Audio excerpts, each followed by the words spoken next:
Hello everybody, this is Conquering History Games and welcome to a Dev Diary. This is CK2 Dev Diary 102.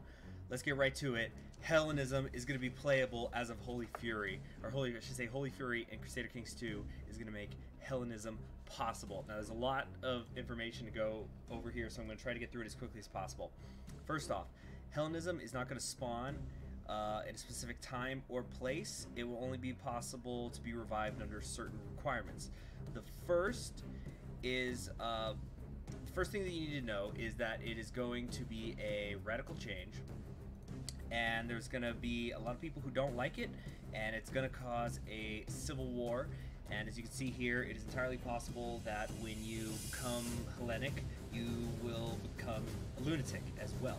So there's two ways for Hellenism to be revived. The first one is that it has to be after you've already restored the Roman Empire. So you're converting in response to having already restored the Roman Empire. You're bringing back Roman religion as well. Now the pop-up here is going to happen as soon as you are done restoring the empire, either as a Greek or an Italian. The civil war is going to be caused by the monotheistic, basically the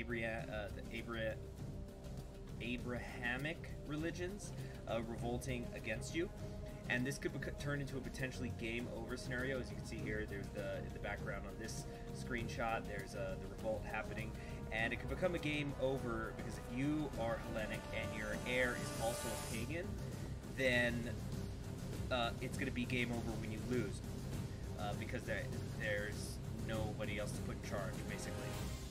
Now, if you win, some of your vassals will become Hellenic unless they're really, really against it.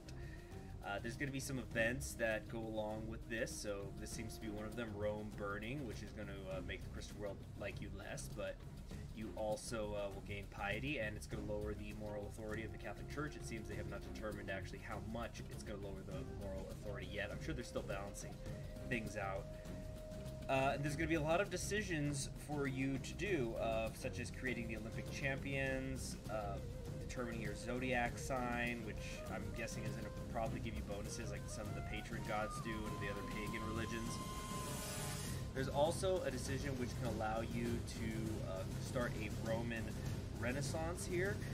That is possible as long as you were Greek or Italian and Christian or Hellenic. So that doesn't mean you have to be Hellenic to start doing the Roman Renaissance thing. So for example, you can be an Italian and Christian, or Greek and Christian, or you can be Greek and Christian and Greek and Hellenic. So you've got options available to you there, whether or not you just do Hellenic.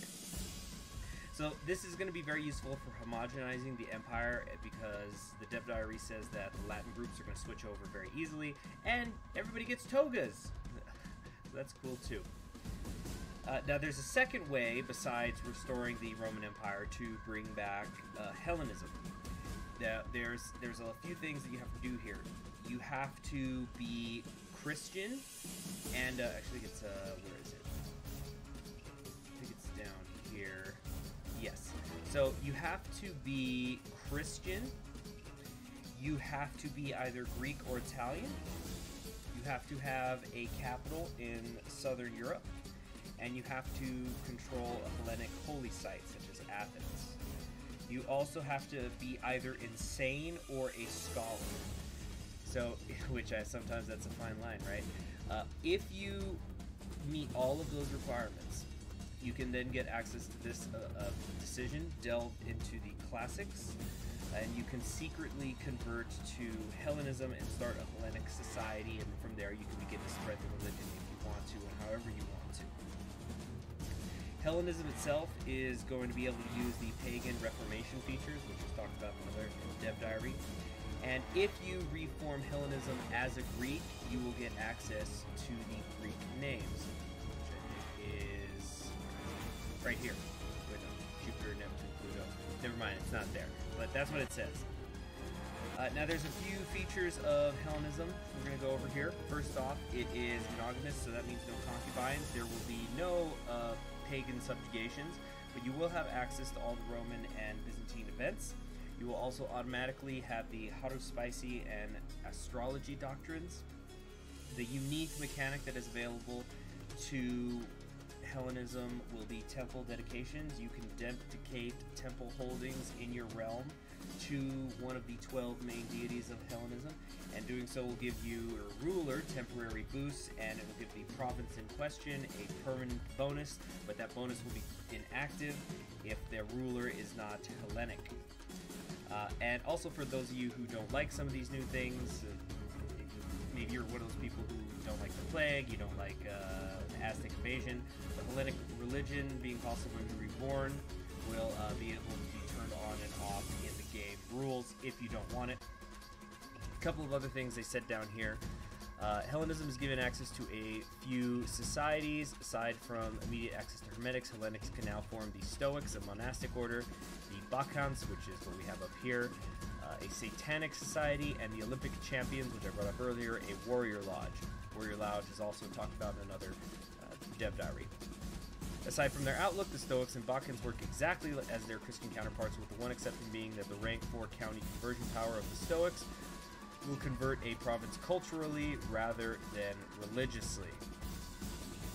Note that the religion might still spawn in random world depending on what settings you use when generating its history.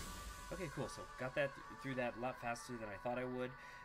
I'm very excited about this. I'm sure there's going to be tons of people. You know, there's always those Roma boos out there, and I'm probably going to be one of them who want to do this, not just restore the Roman Empire, but also bring back the Roman religion. It's going to be very exciting, and geez, holy fury, it's been a long, long time since I've been this hyped up for a Paradox DLC, and I think it's going to be amazing. I'll see you then. Be sure to subscribe if you want to see more of these dev diary overviews from me. I'll see you in the next one.